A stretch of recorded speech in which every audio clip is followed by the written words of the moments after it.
नमस्कार दोस्तों, आप सभी का स्वागत है आपके अपने यूट्यूब चैनल परीक्षा के शिक्षा में। और आपके आप अच्छे होंगे, आपकी तैयारी अच्छी चल रही होगी। तो चलिए आज हम आपके लिए कला वर्ग से संबंधित आपका क्लास लेकर आए हैं। तो आप हमसे देखिए परीक्षा की शिक्षा टेलीग्राम पर जुड़ सकते हैं। आप हमें इंस्टाग्राम पे फॉलो कर सकते हो परीक्षा की शिक्षा, और फेसबुक पर भी आप हमसे जुड़ सकते हैं परीक्षा की शिक्षा। यहाँ आप सभी पर आपको टेलीग्राम पर आपको पीडीएफ मिल जाएंगी। और परीक्षा की शिक्षा और परीक्षा की शिक्षा फेसबुक और इंस्टाग्राम पर आप सभी को आपकी क्लास से रिलेटेड कुछ पोस्ट मिलते रहेंगे रेगुलर बेसिस पे। तो आप सभी लोग वहाँ पर हमसे जुड़ सकते हैं। तो चलिए आपकी आपकी क्लास शुरू करते हैं। आज कला वर्ग की आपकी पहली क्लास है। तो देखिए क्या पूछा गया आप सभी से।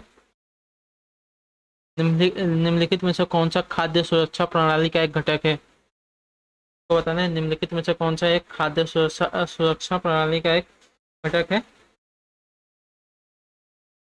तो आपका सुरक्षित भंडार, इसका ऑप्शन नंबर ए राइट हो जाएगा। सुरक्षित भंडार ये आपका खाद्य सुरक्षा प्रणाली का एक घटक है। तो ऑप्शन नंबर ए इसका राइट हो। चलिए आपका अगला प्रश्न देखिए आपसे क्या पूछा गया।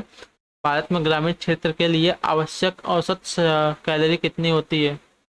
तो भारत के ग्रामीण क्षेत्रों के लिए आवश्यक औसत कैलोरी कितनी होती है, बताना है आप सभी को। तो आपकी होती है 2400। ऑप्शन नंबर डी राइट हो जाएगा। भारत के ग्रामीण क्षेत्रों के लिए आवश्यक कैलोरी औसत कैलोरी होती है 2400। तो इसका राइट हो जाएगा। आपका अगला प्रश्न देखिए। 53 नंबर आपसे क्या पूछा। भारत के राष्ट्रपति को उनके कार्यकाल की समाप्ति के से पूर्व महाभियोग करने के लिए किसका अनुशंसा अनिवार्य है? किसकी अनुशंसा अनिवार्य है भारत के राष्ट्रपति को उनके कार्यकाल के समाप्ति के पूर्व महाभियोग करने के लिए? बताने की कोशिश कीजिए। तो भारत के मुख्य न्यायाधीश का ऑप्शन की अनुशंसा अनिवार्य होगी राष्ट्रपति को उनके कार्यकाल से के समाप्ति से पूर्व महाभियोग करने के लिए। तो ऑप्शन नंबर सी राइट होगा। चलिए आपका अगला प्रश्न देखिए आपसे क्या पूछा। 54 नंबर है। भारतीय संविधान में कितने प्रकार के न्यायिक आदेश हैं? तो भारतीय संविधान में आपके कितने प्रकार के न्यायिक आदेश हो जाएंगे? तो भारतीय संविधान में आपके कुल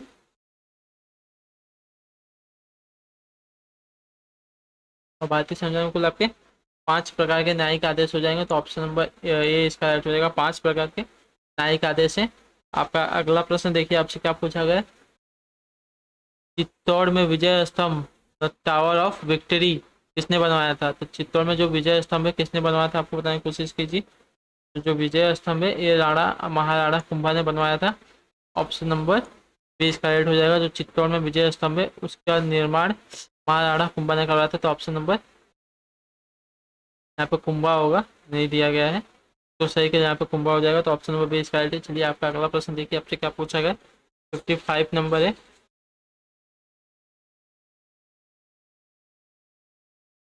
56 नंबर है। अ, राजस्व मेरा जन्मसिद्ध अधिकार है, मैं इसे लेकर रहूंगा नारा किसने दिया था? स्वराज मेरा जन्मसिद्ध अधिकार है और मैं इसे लेकर रहूंगा, ये किसका नारा है, किसने दिया था, आपको बताना है। तो स्वराज मेरा जन्मसिद्ध अधिकार है मैं इसे लेकर रहूंगा आपका हो जाएगा बाल गंगाधर तिलक का। ऑप्शन नंबर सी इसका राइट हो जाएगा। चलिए आपका अगला प्रश्न देखिए आपसे क्या पूछेगा। 57 नंबर है। क्षेत्रफल की दृष्टि से भारत का सबसे बड़ा राज्य कौन सा है? क्षेत्रफल से दृष्टि से आपका भारत में सबसे बड़ा राज्य कौन सा है, बताने की कोशिश कीजिए। और भारत विश्व में क्षेत्रफल की दृष्टि से 7वें नंबर पे आता है तो मैंने बता दिया आपको। लेकिन राज्य आपका क्षेत्रफल की दृष्टि से सबसे बड़ा कौन सा है? तो आपका Rajasthan, option number C right हो जाएगा। क्षेत्रफल की दृष्टि से आपका राजस्थान है उस सबसे बड़े नंबर पे है। और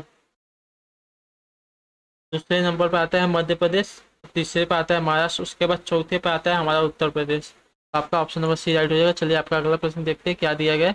58 नंबर आपसे पूछा गया भारत के किस राज्य के पास सबसे लंबा समुद्री तट है? तो भारत के किस राज्य के पास सबसे लंबा समुद्री तट है, आपको बताना है।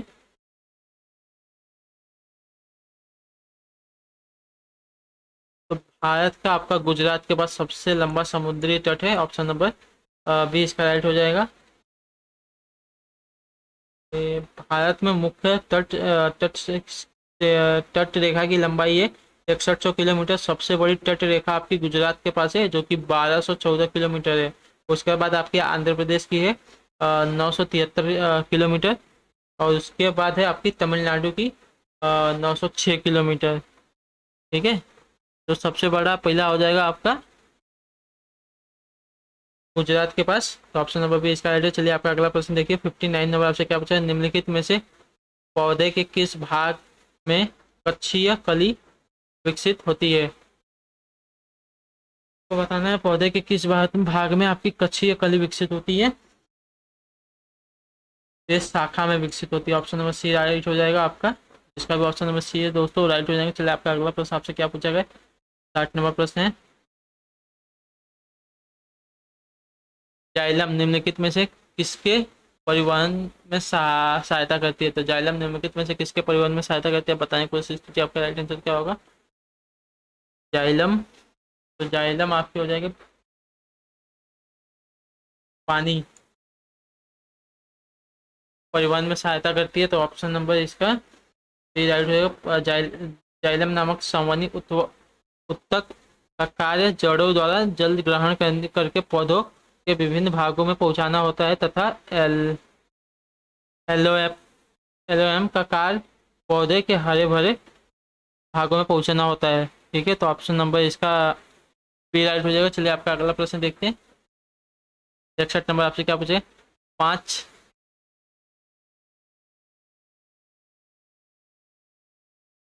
पांच जगत वर्गीकरण का प्रस्ताव किसने दिया था। तो पांच जगत वर्गीकरण का प्रस्ताव आपको बताना है किसने दिया है।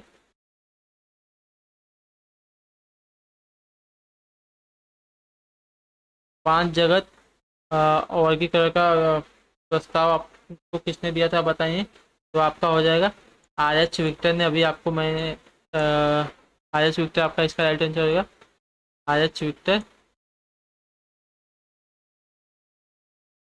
Are H Victor. चलिए आपका अगला प्रश्न देखते हैं। 62 नंबर आपसे क्या पूछा है, गैलीलियो गैलीलियो के गिरते शीशे के नियम को और किस नाम से जाना जाता है। तो गैलीलियो के गिरते शीशे के नियम को और किस नाम से जाना जाता है, आप बताने की कोशिश कीजिए। गैलीलियो के गिरते शीशे को आपका और न्यूटन का पहला नियम के उससे जाना जाता है, नाम से जाना जाता है। तो ऑप्शन नंबर बी इसका राइट हो जाएगा। गैलीलियो के गिरते शीशे के नियम को और न्यूटन का पहला नियम दोनों को एक ही नाम से जाना जाता है। तो चलिए आपका अगला प्रश्न देखते हैं। आपसे अगला प्रश्न क्या पूछेगा, 63 नंबर है।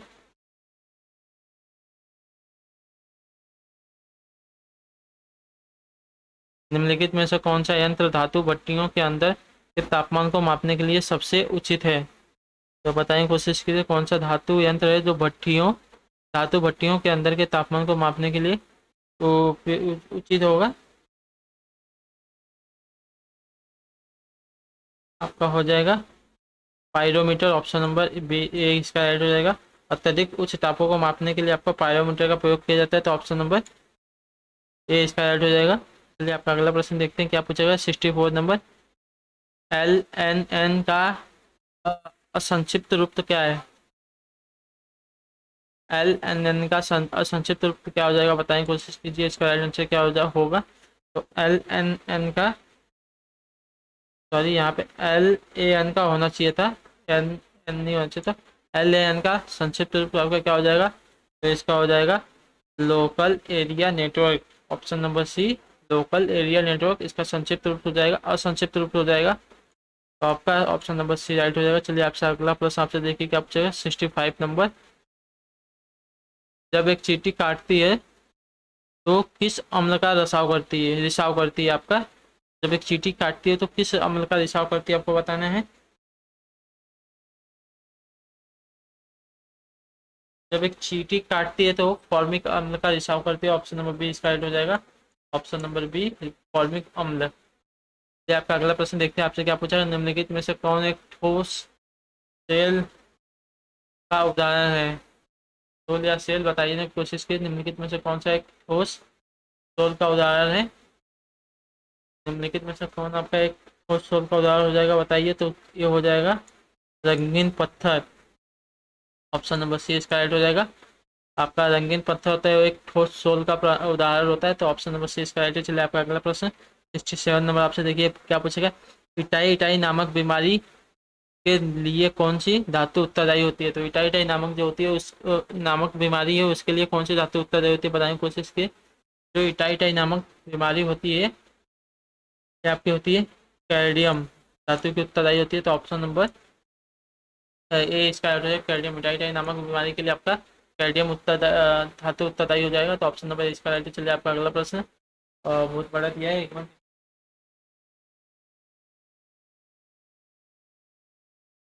तो अभी आप सबको दिख रहा है। भारतीय रेलवे द्वारा प्रतीक्षा सूचीबद्ध यात्रियों के लिए विकल्प नामक योजना शुरू की गई है। निम्नलिखित में से कौन सा कथन इस योजना के संदर्भ में सही नहीं है।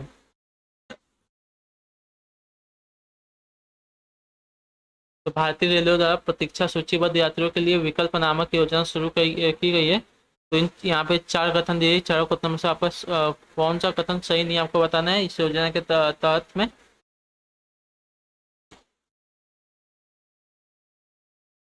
तो इसका हो जाएगा ऑप्शन नंबर ए राइट हो जाएगा। दूसरी ट्रेनों में उनके कंफर्म टिकटें दी जाएंगी। दूसरी दूसरी ट्रेनों में उनको कंफर्म टिकटें दी जाएंगी। ये आपका संदर्भ सही नहीं होगा। भारतीय रेलवे में वेटिंग लिस्ट वाले यात्रियों की सुविधा होती है। विकल्प योजना की शुरुआत की है।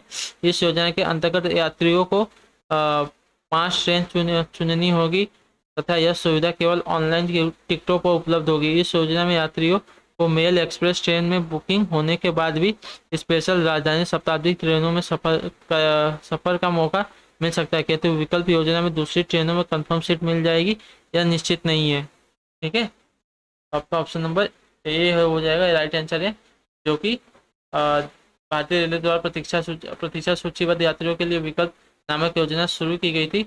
उसमें यह कथन आपका उसके संदर्भ में एक कथन उस योजना के संदर्भ में एक कथन आपका राइट नहीं होगा। तो ऑप्शन नंबर ए इसका राइट है। चलिए आपका अगला प्रश्न देखते हैं आपसे क्या पूछा गया।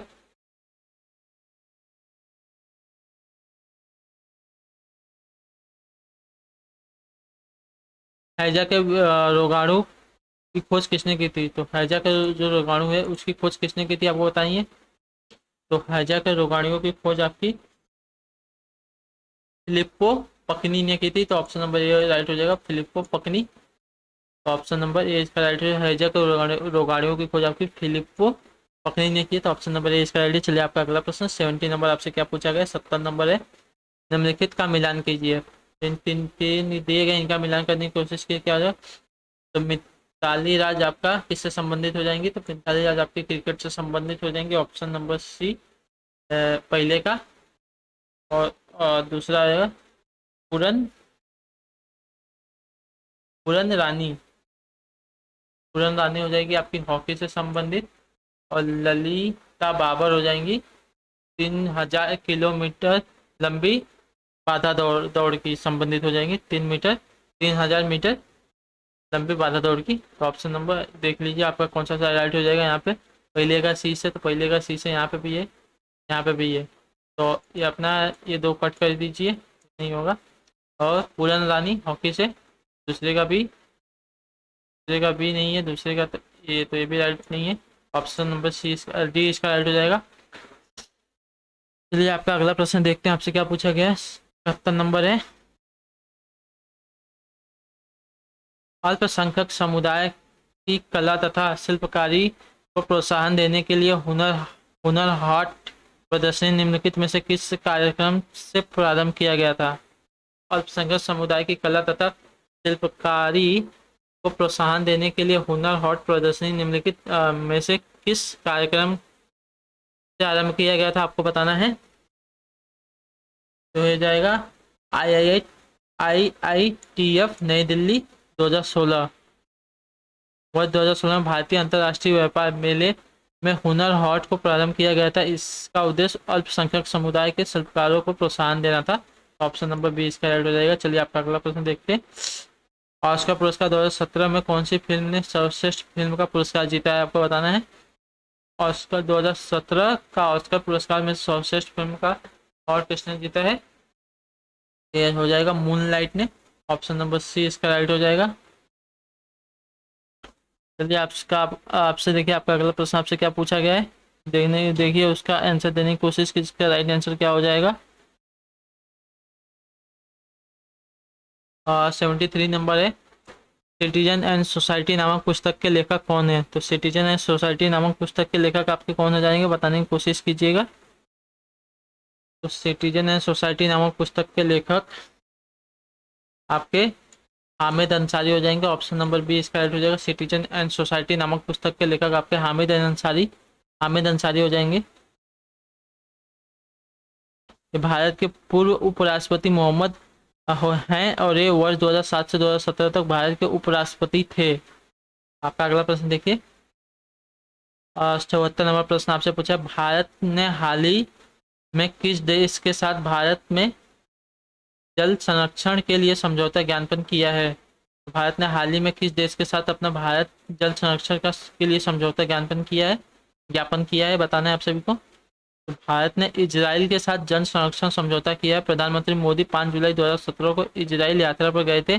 इजराइल भारत का सबसे बड़ा आर्म सप्लायर है। तो ऑप्शन नंबर सी इसका राइट हो जाएगा, इजराइल। चलिए आपका अगला प्रश्न देखते हैं, 75 नंबर आपसे क्या पूछा गया है।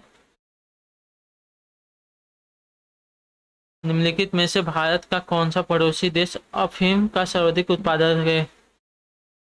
तो सबसे ज़्यादा अफीम कहाँ उगाई जाती है आपके पड़ोसी देशों में अपने, तो अफगानिस्तान में। ऑप्शन नंबर बी इसका राइट हो जाएगा, अफगानिस्तान है। अफगानिस्तान में भारत की सबसे छोटी अंतर्राष्ट्रीय सीमा भी है जो कि 80 किलोमीटर की है सिर्फ। और 80 अफगानिस्तान अफीम का सबसे बड़ा उत्पादक देश है तथा इसकी राजधानी काबुल है। अफगानिस्तान की राजधानी काबुल है। चलिए आपका अगला प्रश्न देखते हैं। 76 नंबर प्रश्न हमसे क्या पूछा है, वे शब्द जो धातु या शब्द के अंत में जोड़े जाते हैं उन्हें क्या कहते हैं। वे शब्द जो धातु या शब्द के अंत में जोड़े जाते हैं वो क्या कहलाते हैं, आपको बताना है। तो वे शब्द जो धातु या शब्द के अंत में जोड़े जाते हैं वो प्रत्यय कहलाते हैं आपके। ऑप्शन नंबर एकदम डी एकदम राइट है। चलिए आपका अगला प्रश्न देखते हैं, आपसे क्या पूछा गया। मुख मुख होई बाचाल पंगु चढ़ई गिरिबर गहन जासुक कृपा सो दयाल द्रोण अकल कलीमल दहन।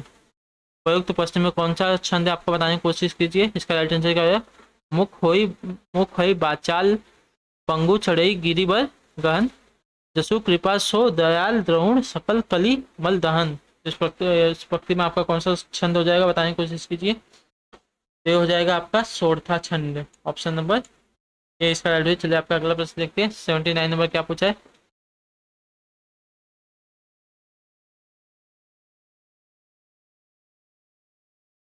सेवेंटी नाइन नंबर आपका क्या पूछा, बताएं कोशिश कीजिए। मैथिली शरण गुप्त ने नहीं लिखी है। तो मैथिली शरण गुप्त ने क्या इसमें से कौन सा है जो उन्होंने नहीं लिखी, इन चारों में से कौन सी बुक है जो मैथिली शरण द्वारा नहीं लिखी गई है। मैथिली शरण गुप्त ने आपका रामायणी नहीं लिखी है। रामायणी और साकेत जय जयद्रथ वध यशोधरा ये सब मैथिली शरण गुप्त की रचनाएं हैं, लेकिन रामायणी नहीं है। तो ये आपका ऑप्शन नंबर 20 का राइट है। चलिए आपका अगला प्रश्न देखते हैं। कौन सी वर्तनी शुद्ध है। तो इन चार में से आपको बताना है कौन सी वर्तनी शुद्ध हो जाएगी। यहाँ पे देखने से आप सभी को पता लग जाएगा कि कौन सी वर्तनी शुद्ध है। तो ऑप्शन नंबर ए राइट आंसर हो जाएगा, विशेष ये वाली वर्तनी आपकी शुद्ध हो जाएगी। चलिए आपका अगला प्रश्न देखते हैं। चौराहा शब्द में कौन सा समास है। तो चौराहा शब्द में आपको मैंने बताया है कौन सा समास हो जाएगा। यहाँ पे देखिए चौ, यहाँ पे चार रास्तों का समूह हो जाएगा। ऑप्शन नंबर ए इसका यहाँ पे संख्यावाची संख्या का बोध हो रहा है। चार चार राहों का समूह तो चौराहा, तो यहाँ पे द्विगुण समास हो जाएगा। ऑप्शन नंबर ए। आपका अगला प्रश्न देखिए, निम्नलिखित में से किस शब्द में उपसर्ग का प्रयोग हुआ है। तब बताएं, कोशिश कीजिए निम्नलिखित में से किस शब्द में उपसर्ग का प्रयोग हुआ है। तो आपका उपसर्ग प्रयोग हुआ है उपकार में। ऑप्शन नंबर जी इसका राइट रहेगा, उपकार में आपका उपसर्ग का प्रयोग हुआ है। चलिए आपका अगला प्रश्न देखते हैं। औंधी खोपड़ी मुहावरे का अर्थ क्या हो जाएगा। औंधी खोपड़ी मुहावरे का क्या अर्थ होगा, बताने की कोशिश कीजिए। औंधी खोपड़ी मुहावरे का आपका अर्थ हो जाएगा मूर्ख होना। ऑप्शन नंबर ए इसका राइट हो जाएगा। चलिए आपका अगला प्रश्न 83 नंबर देखिए आपसे क्या पूछेगा। बिना पढ़ा हुआ अंश वाक्यांश के लिए एक शब्द क्या होगा। तो बिना पढ़ा हुआ अंश आपका क्या हो जाएगा। तो बिना पढ़ा हुआ हो जाएगा अपठित। ऑप्शन नंबर ए इसका राइट है। आपका अगला प्रश्न देखिए आपसे क्या पूछेगा। डायरेक्शन दिया गया है क्वेश्चन नंबर 84 और 85 के लिए। Choose the anonymous of the following words. तो आपको एनोनिमस चूज करना है। जो फॉलोइंग वर्ड जो ग्रेट दिया गया है इसका, तो इसका एनोनिमस का हो जाएगा, बताने की कोशिश की। तो ग्रेट का एनोनिमस हो जाएगा आपका नोटोरियस। तो ऑप्शन नंबर ए इसका राइट हो जाएगा नोटोरियस। ग्रेट का एनोनिमस हो जाएगा। चलिए आपका अगला प्रश्न देखते हैं। मेक का एनोनिमस क्या हो जाएगा, बताने की कोशिश कीजिए। मेक का एनोनिमस आपका क्या होगा बताइए। मेक का एनोनिमस हो जाएगा मार्क। ठीक है, ऑप्शन नंबर ए हो जाएगा इसका राइट आंसर। चलिए आपका अगला प्रश्न देखते हैं क्या पूछा गया। 86 नंबर इसमें डायरेक्शन दिया गया 86 और 87 नंबर क्वेश्चन के लिए। Choose the synonymous of the following word. Choose करना है सिनोनिमस। ब्रिक्स का क्या होगा। तो ब्रिक्स का सिनोनिमस आपका क्या हो जाएगा क्विक। ऑप्शन नंबर ए इसका है ब्रिक्स का सिनोनिमस आपका क्विक हो जाएगा। उसी प्रकार देखिए थ्री का एनोनिमस क्या हो जाएगा बताने की कोशिश कीजिए। तो थ्री का एनोनिमस आपका क्या होगा। तो थ्री का एनोनिमस होगा Floris. Option number B Floris इसका थ्री का एनोनिमस हो जाएगा। सिनोनिमस हो जाएगा। सॉरी सिनोनिमस पूछा था आपका। तो थ्री का सिनोनिमस आपका हो जाएगा फ्लोरिस। तो ऑप्शन नंबर इसका बी राइट हो जाएगा। चलिए आपसे देखते हैं आपका अगला प्रश्न क्या पूछा गया है। यहाँ पर डायरेक्शन दिया गया है आपका क्वेश्चन नंबर 98 88 और 89 के लिए। Choose the one one which can be substitute for the given words and sentence. Mother of a mother of a brother। तो इसके लिए एक शब्द क्या होगा बताने की कोशिश कीजिए। मदर ऑफ ब्रदर का हो जाएगा आपका मदर ऑफ ब्रदर का हो जाएगा प्रैक्टिस साइड। Practice side. तो ऑप्शन नंबर सी इसका राइट हो जाएगा। चलिए आपका मदर ऑफ ब्रदर का आपका एक वर्ड हो जाएगा प्रैक्टिस साइड। तो ऑप्शन नंबर सी इसका राइट है। चलिए आपका अगला प्रश्न देखते हैं आपसे क्या पूछेगा। One who is all powerful. One who is all powerful इसका क्या होगा आप आंसर देने की कोशिश कीजिए। तो one who is all powerful हो जाएगा ओमनीपोइंटेड। ओमनीपोइंटेड हो जाएगा। ऑप्शन नंबर इसका राइट हो जाएगा। चलिए आपका अगला प्रश्न देखते हैं क्या पूछेगा। 90 नंबर है। Choose the correct alternative and fill in the blanks in the following sentence. पल्लू dash in the several other states when he decided to work in Kolkata. तो बल्लू डैश की जगह पे क्या आएगा बताना। Ballu dash in several other states when he decided to work in Kolkata. तो Ballu had option number A इसका राइट हो जाएगा। Ballu had worked in several other states when he decided to work in Kolkata. तो ऑप्शन नंबर ए इसका right हो जाएगा। चलिए आपका अगला प्रश्न देखते हैं आपसे क्या पूछा गया। द कम्युनिस्ट मैनिफेस्टो किसकी कृति है। द कम्युनिस्ट मैनिफेस्टो किसकी कृति आपको बताना है। द कम्युनिस्ट मैनिफेस्टो आपकी हो जाएगी कार्ल मार्क्स की कृति हो जाएगी। ऑप्शन नंबर ए इसका राइट है। चलिए आपका अगला प्रश्न देखते हैं आपसे क्या पूछा गया। उत्परिवर्तन का सिद्धांत किसने दिया था। तो उत्परिवर्तन का सिद्धांत आपको किसने दिया था बताइए। तो उत्परिवर्तन का सिद्धांत आपका दिया था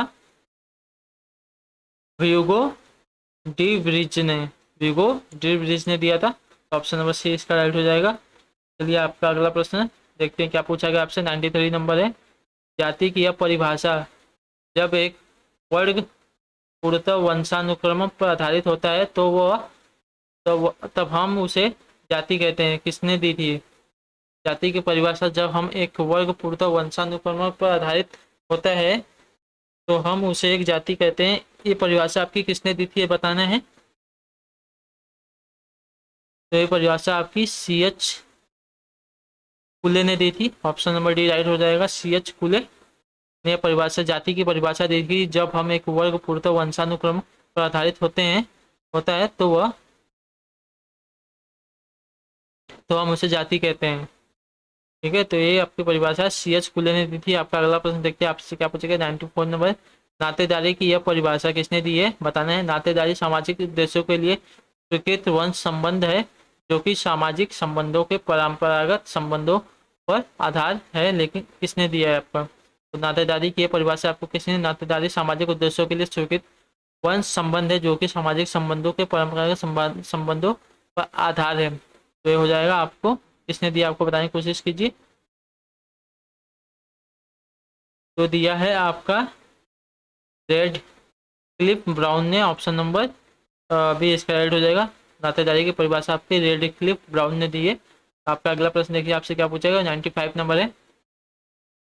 निम्नलिखित में से कौन सा आश्रम इंद्रियों को संयम रखने और बौद्धिक विकास करने के लिए शिक्षा देता है। निम्नलिखित में से कौन सा आश्रम इंद्रियों पर संयम रखने के लिए और बौद्धिक विकास करने के लिए शिक्षा देता है, आपको बताना है। तो ब्रह्मचर्य आश्रम हो जाएगा, ऑप्शन नंबर ए इसका राइट हो जाएगा। ये आपका शिक्षा देता है आश्रम इंद्रियों पर संयम रखने के लिए और बौद्धिक विकास करने की शिक्षा देता है। चलिए आपका अगला प्रश्न देखते हैं, क्या पूछेगा। 96 नंबर आपसे पूछा है, निम्नलिखित में से पुष्टि मार्ग के आचार्य कौन है। निम्नलिखित में से आपको बताना है पुष्टि मार्ग के आचार्य कौन है। तो पुष्टि मार्ग के आपके आचार्य हो जाएंगे वल्लभाचार्य। तो आपके पुष्टि मार्ग के आचार्य वल्लभाचार्य हो जाएंगे, ऑप्शन नंबर सी राइट है। चलिए आपका अगला प्रश्न देखते हैं, आपसे क्या पूछे। भारतीय दर्शन को जैन धर्म का मुख्य योगदान कहा था। भारतीय दर्शन को जैन का मुख्य योगदान कहा था, किसने कहा था, आपको बताना है। भारतीय दर्शन को जैन धर्म का मुख्य योगदान कहा था, तो बताइए इसका राइट आंसर क्या। पुनर्जन्म का सिद्धांत, स्वादवाद का सिद्धांत, या आत्मा के आत्म अमरत्व का सिद्धांत, या ब्रह्मा निर्गुणता का सिद्धांत। राइट आंसर क्या होगा बताने की कोशिश कीजिए। तो भारतीय दर्शन को जैन धर्म का मुख्यतः योगदान कहा था स्वादवाद का सिद्धांत, ऑप्शन नंबर बी इसका राइट हो जाएगा। चलिए आपका अगला प्रश्न देखते हैं, आपसे क्या पूछा। 98 नंबर। विस्मरण को प्रभावित करने वाले कारक हैं, तो विस्मरण को प्रभावित करने वाले आपका कौन से कारक है बताने की कोशिश कीजिए। तो विस्मरण को प्रभावित करने वाले आपके देखिए सीखने से संबंधित, धारणा अंतर से संबंधित, सीखने वाले व्यक्ति से संबंधित, ये तीनों हो जाएंगे, यानी कि उपयुक्त में से सभी आपके ऑप्शन राइट हो जाएंगे। तो ऑप्शन नंबर डी इसका राइट हो जाएगा। विस्मरण को प्रभावित करने वाले तीनों आपके राइट आंसर हो जाएंगे। चलिए आपका अगला प्रश्न देखते हैं, क्या पूछा गया। विस्मरण एक सक्रिय मानसिक प्रक्रिया है। विस्मरण की यह परिभाषा किसने दी है। तो विस्मरण एक सक्रिय मानसिक प्रक्रिया है, इसकी परिभाषा आपको किसने दी है बताने की कोशिश कीजिए। तो विस्मरण एक सक्रिय मानसिक परिभाषा है, की परिभाषा आपको मेल्टन, इरविन और म्यूलर तीनों ने दी थी। ये सभी हो जाएंगे, ऑप्शन नंबर ए इसका राइट हो जाएगा। चलिए आपका अगला प्रश्न, आखिरी प्रश्न देखते हैं क्या देगा।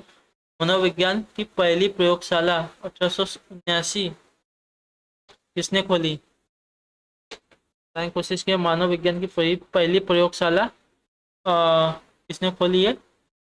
मनोविज्ञान की पहली प्रयोगशाला 1879 में जो खुली थी, ये आपकी खोली थी विलियम व्यूंट ने। तो ऑप्शन नंबर इसका राइट है। तो ये आपके लिए कला वर्ग के 50 क्वेश्चन। तो आई होप कि आपको क्लास अच्छी हो तो अपने दोस्तों के साथ शेयर कीजिए, वीडियोस को लाइक कीजिए और ज़्यादा से ज़्यादा लोगों तक शेयर कीजिए। और सबसे इंपॉर्टेंट कि आप हमारे चैनल को सब्सक्राइब कर लीजिए, आपको ऐसे ही आगे भी क्लास मिलते रहेंगी।